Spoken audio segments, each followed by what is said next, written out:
Muy bien amigos, regresamos con más Mundo Ar12. En el bloque pasado hablamos del conflicto en Medio Oriente, de la guerra en Ucrania, y en este quisiera comenzar en Estados Unidos, porque Donald Trump continúa siendo perseguido por su relación con Jeffrey Epstein, que traficaba personas para satisfacer las demandas de multimillonarios, y tuvo que salir a responder sobre la reciente revelación de sus correos electrónicos, en los que habla del presidente norteamericano y confirmaría que no solo sabía sobre las mujeres con las que trataba, sino que había pasado horas con una. La publicación de 20.000 páginas fue llevada a cabo por la Cámara de Representantes en medio de reclamos para que se libere todo el material, lo que ya generó tensión entre el gobierno y sus legisladores, aficionados a las teorías conspirativas. Primero lo hicieron los demócratas y después los republicanos publicaron sus propios documentos, ya que denunciaron que se estaban revelando de forma sesgada, con una intención política. Enseguida la Casa Blanca respondió que solo eran intentos de distraer de los logros históricos del mandatario, y poco después el propio Trump aseguró que Epstein comenzó a inventar cosas sobre él cuando se convirtió en presidente, y que en realidad lo que tenían que averiguar era qué sabía del expresidente demócrata Bill Clinton, otro de sus amigos que también aparece en los archivos. Trump se negaba a desclasificarlos e incluso se distanció de una de sus principales aliadas, la congresista de extrema derecha Marjorie Taylor Greene, después de que pidiera hacerlo, asegurando que se había convertido en una izquierdista y que era una traidora. Y tras la dura reacción, el proyecto en el Congreso para obligar a la desclasificación de los documentos se vio trabado en el Senado. No obstante, Trump sorprendió al cambiar de postura, afirmando que no tenía nada que esconder, y las dos cámaras del Congreso aprobaron la revelación de los archivos. Las dos cámaras del Congreso de Estados Unidos aprobaron el martes un proyecto de ley para hacer públicos los expedientes sobre el caso de Jeffrey Epstein, después de que Donald Trump retirara su oposición a esta medida. Epstein era un magnate y delincuente sexual que se suicidó en su celda en agosto de 2019, antes de enfrentar un juicio federal. Atrás dejó un reguero de escándalos vinculados a su red de menores de edad de las que abusaron sexualmente él y algunos de sus invitados, en muchos casos personalidades mundiales. El texto obliga al Departamento de Justicia a publicar documentos no clasificados sobre la investigación del financiero y su muerte en prisión. Los legisladores dicen que el público merece respuestas en un caso con más de 1,000 presuntas víctimas. Ahora el texto debe ser promulgado por el presidente Trump, que ha prometido no vetar la legislación. El asunto Epstein reveló fisuras en el apoyo al líder republicano, quien se postuló con la promesa de publicar los archivos, pero se retractó después de asumir el cargo en enero.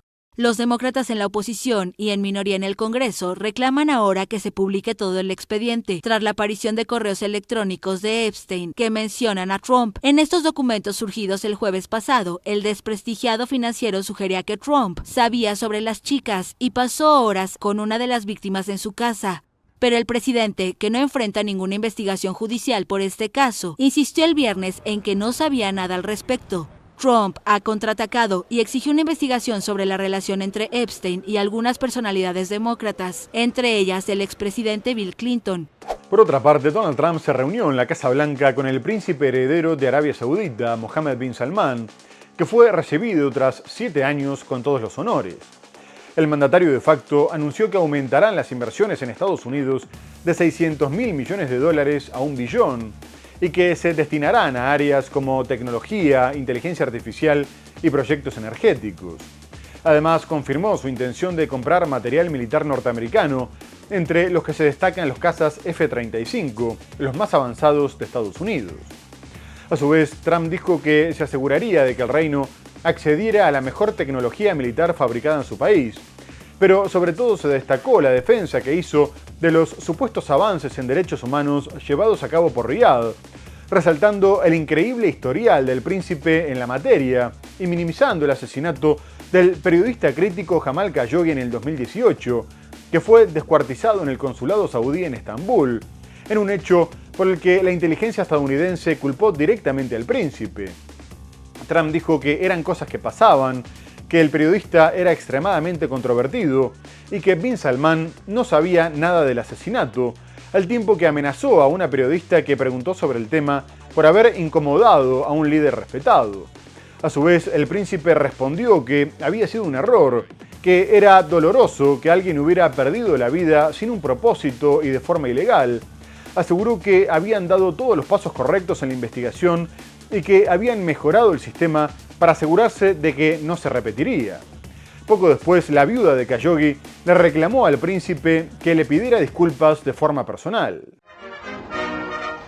El presidente Donald Trump defendió el martes al príncipe heredero de Arabia Saudita, Mohammed bin Salman, por el caso del asesinato del periodista Jamal Khashoggi y agradeció por el anuncio de que su país invertirá cerca de $1 billón en Estados Unidos. El presidente estadounidense comenzó el encuentro destacando el increíble historial del príncipe en materia de derechos humanos y poco después restó importancia al asesinato de Khashoggi en 2018 en Turquía. El republicano recriminó a una periodista en el despacho Oval que con sus preguntas sobre el homicidio estaba avergonzando al príncipe, del que dijo que no tuvo nada que ver con el crimen. En cuanto a este caballero, ha hecho un trabajo fenomenal. Estás mencionando a alguien que fue extremadamente controvertido. A mucha gente no le gustaba ese caballero del que estás hablando. Ya sea que te gustara o no te gustara, las cosas sucedieron, pero él no sabía nada al respecto. Las cosas sucedieron, pero él no sabía nada al respecto. Y podemos dejarlo así. No tienes que avergonzar a nuestros invitados haciendo una pregunta como esa. Según la CIA, bin Salman ordenó el asesinato del periodista crítico con la corona saudita. El príncipe de 40 años reconoció que el asesinato del periodista fue un gran error.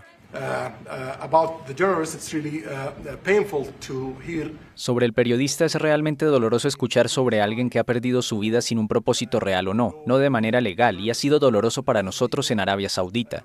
Hemos tomado todos los pasos correctos de investigación, etc., en Arabia Saudita, y hemos mejorado nuestro sistema para asegurarnos de que no ocurra algo así. Tras estas declaraciones, la viuda de Khashoggi respondió en X e instó al príncipe heredero a pedirle disculpas de manera personal.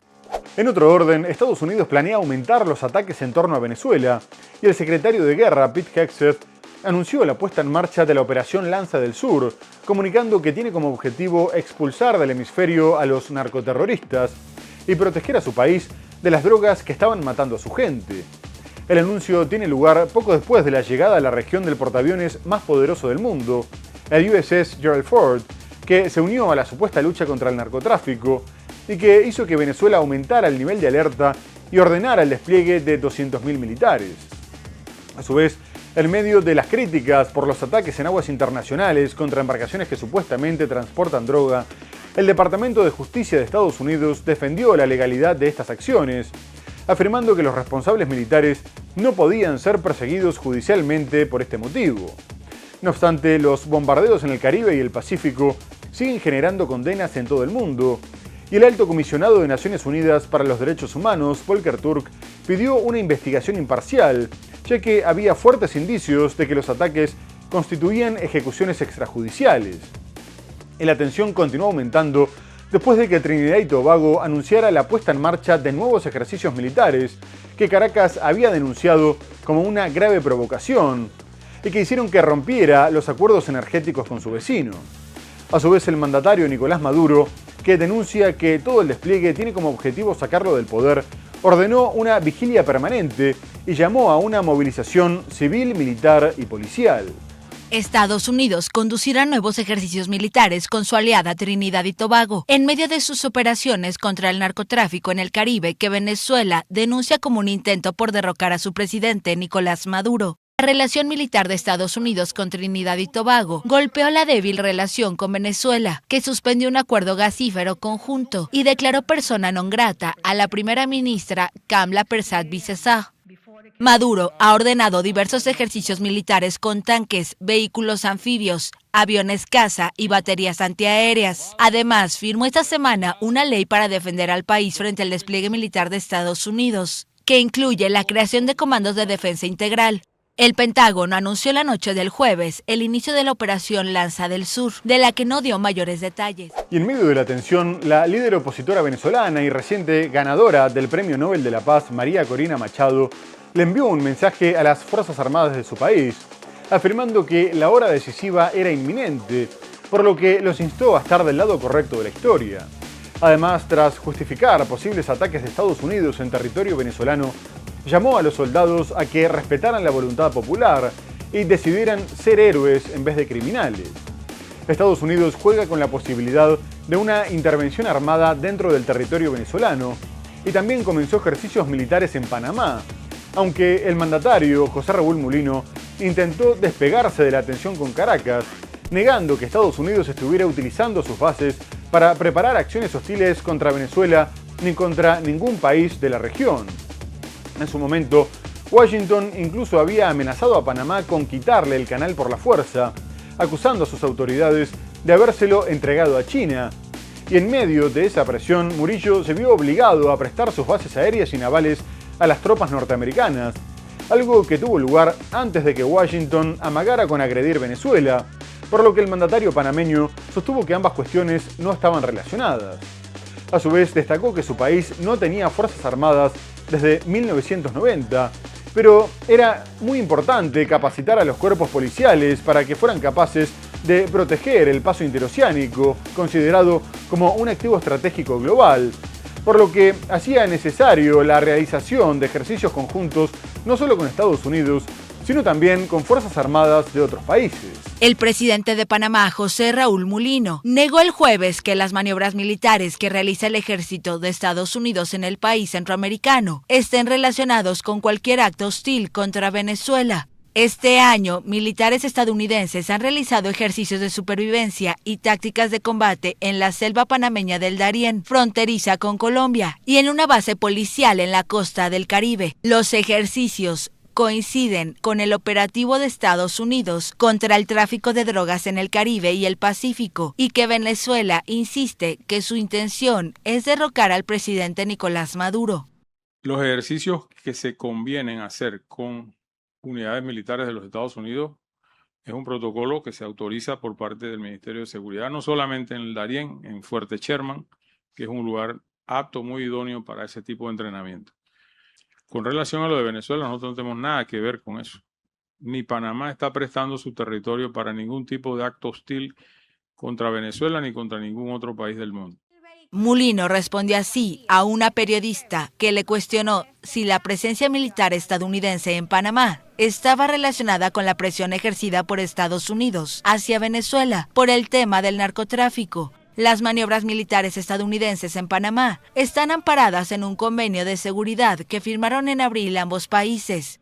El acuerdo permite a Washington utilizar bajo autorización panameña bases aéreas y navales. De cualquier forma, parece que los ataques contra Venezuela no serían tan inminentes como aseguraban los medios norteamericanos, ya que Donald Trump comunicó que estaba evaluando abrir un canal de diálogo con Maduro, aunque al mismo tiempo adelantó que el Cártel de los Soles, que asegura que es liderado por el presidente venezolano, será catalogado como organización terrorista extranjera desde el 24 de noviembre, lo que facilitaría el camino para atacar territorio venezolano y forzar un cambio de gobierno. El mandatario republicano fue consultado sobre un posible acercamiento y respondió que él dialogaba con cualquiera. No obstante, dijo que Maduro le había hecho mucho daño a Estados Unidos, no solo enviando droga, sino también cientos de miles de personas, muchas de las cuales estaban presas en Venezuela por ser pandilleros, narcotraficantes y asesinos. Y poco después, Maduro respondió que el que quisiera hablar siempre encontraría en ellos gente de palabra, decente y con experiencia. Y en particular con Trump se podía organizar una reunión cara a cara, aunque condenó la amenaza del uso de la fuerza y aclaró que no permitirían que se bombardeara y se masacrara al pueblo venezolano. Pero Donald Trump sigue aumentando la tensión con varios países de América Latina y ahora volvió a apuntar contra México, afirmando que no estaba contento con su vecino y que estaría orgulloso de ordenar ataques contra narcotraficantes en territorio mexicano. El mandatario dijo que conocían las rutas, sabían la dirección de todos los capos de la droga, lo sabían todo de cada uno de ellos y estaban matando a su gente, por lo que era como una guerra. El presidente Donald Trump señaló el lunes que autorizaría un ataque estadounidense en suelo mexicano contra cárteles de droga si fuera necesario. Lanzaría yo ataques en México para detener el narcotráfico. No tengo problema, lo que sea necesario para detener el narcotráfico. México, miren, estuve viendo lo que pasó en la Ciudad de México el fin de semana. Hay graves problemas allá. Si fuera necesario, haríamos allí lo mismo que hicimos con nuestras aguas. Ya casi no entra droga por nuestras aguas. Trump ha criticado a México por considerar que no hace lo suficiente contra los cárteles de la droga. Miren, él le ha hecho un daño tremendo a nuestro país, principalmente por el narcotráfico, pero en realidad porque También tenemos ese problema con otros países, pero más que con ningún otro país, la liberación de presos en nuestro país ha sido un desastre. Ha vaciado sus cárceles, otros también lo han hecho. No se ha portado bien con Estados Unidos, así que veremos qué pasa. En algún momento hablaré con él. El presidente de Venezuela, Nicolás Maduro, afirmó el lunes que su gobierno mantiene la posición invariable de dialogar con el mandatario estadounidense Donald Trump, quien más temprano afirmó que en algún momento hablaría con su par venezolano. Así que este país está en paz. Este país va a continuar en paz. Y en Estados Unidos, el que quiera hablar con Venezuela, se hablará. Face to face. Poco más tarde, la presidenta mexicana, Claudia Sheinbaum, volvió a rechazar cualquier posibilidad de intervención militar de Estados Unidos en su territorio, ya que si bien recibirían con gusto la información manejada por Washington y estaban dispuestos a colaborar, solo podrían actuar las fuerzas mexicanas. A su vez, Trump se refirió a los disturbios que tuvieron lugar en la primera gran manifestación contra el gobierno mexicano, afirmando que estaba al tanto y que evidenciaba que había graves problemas. La mandataria había denunciado que la protesta en su contra había sido promovida desde el exterior, sobre todo por actores empresariales y mediáticos, y que la oposición se había apropiado de una supuesta convocatoria espontánea de los jóvenes que buscaban condenar la corrupción, la impunidad y la violencia, destacando hechos puntuales como el asesinato del alcalde de Uruapan, Carlos Manso, que tuvo lugar el 1 de noviembre durante una celebración del Día de Muertos, aunque se destaca que la mandataria sigue teniendo índices de popularidad cercanos al 70%. A su vez, Sheinbaum criticó los enfrentamientos con la policía en el Zócalo capitalino y destacó que si bien había sido convocada por la generación Z, integrada por los menores de 28 años, había muy pocos jóvenes entre los 17.000 participantes. Los enfrentamientos dejaron 120 heridos, 100 de ellos agentes de policía que intentaban evitar que los manifestantes ingresaran al Palacio Presidencial, lanzando gases lacrimógenos, y más tarde se reportó la detención de 40 personas por robo y lesiones. La presidenta de México, Claudia Sheinbaum, condenó los disturbios ocurridos durante las protestas antigubernamentales del sábado en la capital. El gobierno local reportó que más de 100 personas resultaron heridas, en su mayoría policías, y que decenas fueron detenidas por delitos como robo y lesiones. Hubo una manifestación ahí en la Ciudad de México, donde dicen que marcharon jóvenes, pero en realidad había muy pocos jóvenes, y que de manera violenta quitaron unas vallas y rompieron vidrios. Decimos no a la violencia. Si uno no está de acuerdo, hay que manifestarse de manera pacífica. Nunca hay que utilizar la violencia para cambiar, siempre por la vía pacífica. La manifestación fue convocada en redes sociales por representantes de la llamada generación Z, es decir, menores de 28 años, para protestar contra la política de seguridad. Los manifestantes llegaron frente al Palacio Nacional de México, donde vive y trabaja la presidenta. Allí derribaron algunas de las vallas metálicas que resguardaban el edificio ubicado en el Zócalo, la plaza pública más importante del país. Policías que protegían al recinto accionaron extintores y arrojaron gases lacrimógenos para contener a los manifestantes. Unos cientos de jóvenes lanzaron proyectiles a los policías, quienes desplegaron sus escudos ante la ausencia de las vallas y también arrojaron objetos a los manifestantes. La mandataria ya había cuestionado el jueves los llamados a esta movilización, que según ella habían sido promovidos desde el extranjero. Por otra parte, el mandatario ecuatoriano Daniel Noboa recibió un duro golpe después de que se rechazara un referéndum con el que pretendía aprobar una reforma constitucional, la habilitación de bases militares extranjeras prohibidas desde el 2009, la reducción del Parlamento de 151 a 73 miembros y la eliminación del financiamiento estatal a los partidos políticos, que hubieran tenido que pasar a financiarse con aportes privados. Todas las preguntas recibieron alrededor del 60% de rechazo, a pesar de la fuerte campaña llevada a cabo por el gobierno, en una convocatoria de la que participó el 80% del electorado, por lo que el presidente se vio obligado a reconocer la derrota, afirmando que los ecuatorianos habían hablado y que respetarían su voluntad, y agregó que seguiría luchando con las herramientas que tenía, aunque lo hizo evitando comparecer ante los medios en un intento de quitarle peso a su primera derrota electoral. El gobierno había impulsado el referéndum después de varios fallos de la Corte Constitucional en los que se declaraban nulas varias de las leyes aprobadas por el oficialismo por considerarlas inconstitucionales. Noboa cree que la actual Constitución es demasiado laxa con los criminales, pero el intento de reforma se veía como una carta blanca, ya que tampoco había detallado cuáles serían los cambios. Por el contrario, el correísmo, que había hecho campaña por el no como un freno a la deriva autoritaria del presidente, lo consideró como una victoria. El expresidente Rafael Correa celebró el resultado y la ex candidata del espacio, Luisa González, dijo que Ecuador había vencido al odio. Festejo de la oposición en Ecuador. La mayoría de los ecuatorianos rechazó el domingo la propuesta del presidente Daniel Noboa de instalar bases militares extranjeras y de redactar una nueva constitución. Según el conteo parcial del 81% de los votos, el no se impuso en el referendo, un resultado que sorprendió al gobierno, ya que todas las encuestas daban por sentado que las iniciativas del mandatario obtendrían la mayoría con amplio margen. Ha triunfado la patria. Significa que este país vence el odio, que se une por decirle a quien nos gobierna desde su bolsillo: con Ecuador no juegas, con los derechos de los ecuatorianos no juegas. Aquí hay un pueblo digno que hoy día te dice no a tus mentiras, a tu corrupción y a tu destrucción del país. Casi 14 millones de electores fueron convocados para votar de manera obligatoria en medio de la preocupación por la violencia galopante en el país y las tensiones por los bombardeos de Washington a lanchas que supuestamente trafican drogas en el Caribe y el Pacífico. Los ecuatorianos también dijeron no a poner fin al financiamiento estatal a los partidos políticos y a la reducción del número de congresistas. Tras conocerse los resultados, el presidente Daniel Noboa canceló un encuentro previsto con la prensa y en cambio envió un corto mensaje en la red X. Respetamos la voluntad del pueblo ecuatoriano, nuestro compromiso no cambia, indicó.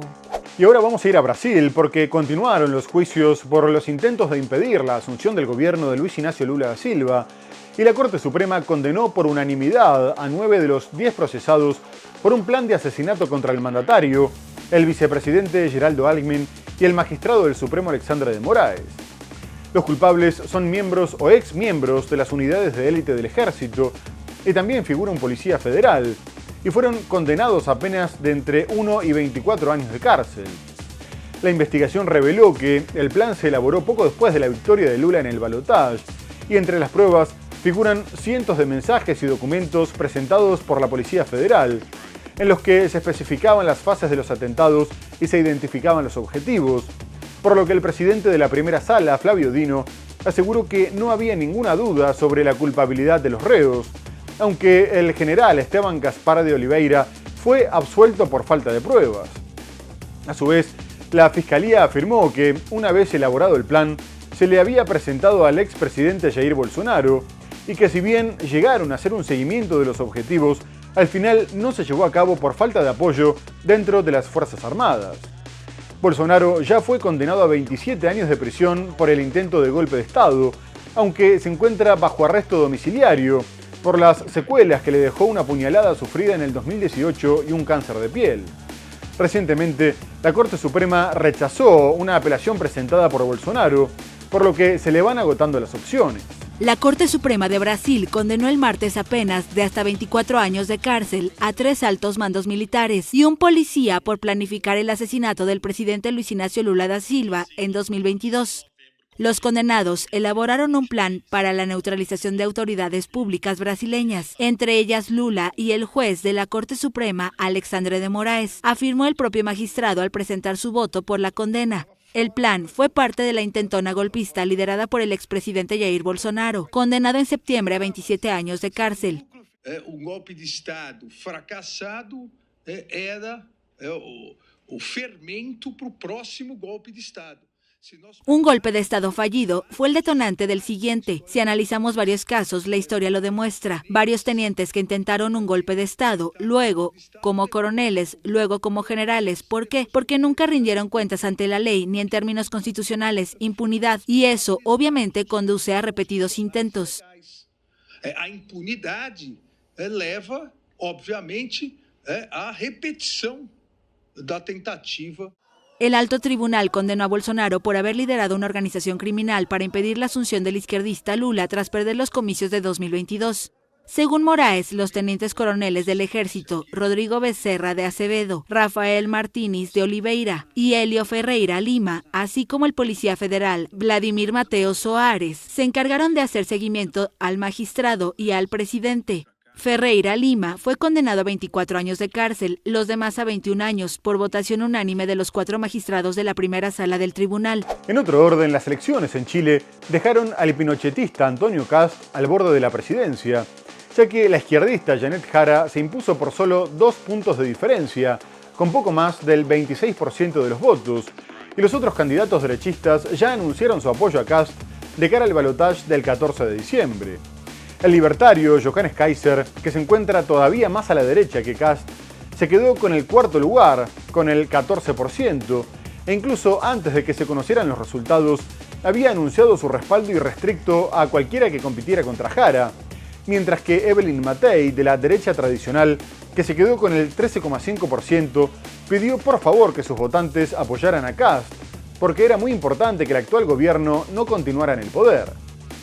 A su vez, Franco Parisi había dado la sorpresa al quedar tercero, con el 18,6%, pero el líder populista, que a pesar de ser considerado neoliberal, asegura que no es ni de izquierda ni de derecha, afirmó que los candidatos en el balotaje lo tenían que convencer para que aceptara dar algún apoyo, una postura que fue criticada por Kaiser, que dijo que se había puesto en venta.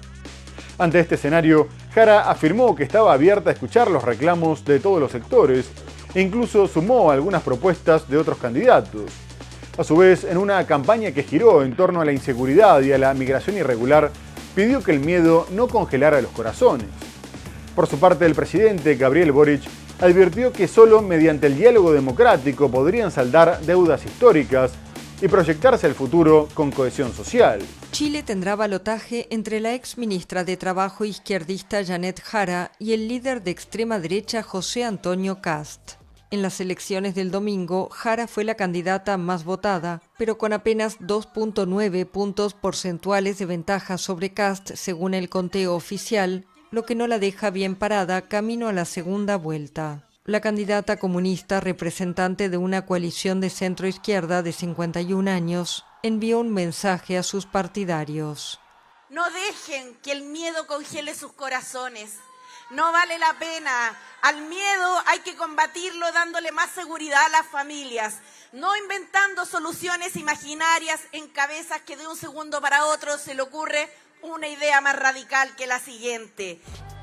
Por su parte, Kast, el líder del Partido Republicano de 59 años, apuntó contra Jara y el gobierno de Gabriel Boric y renovó su discurso contra los 337.000 migrantes en condición irregular, en su mayoría venezolanos, a los que ha prometido expulsar de Chile.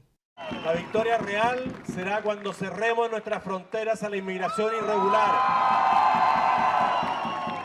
La victoria real sea cuando los chilenos tengan trabajo digno y Chile vuelva a crecer, a diferencia de lo que ha ocurrido hasta ahora.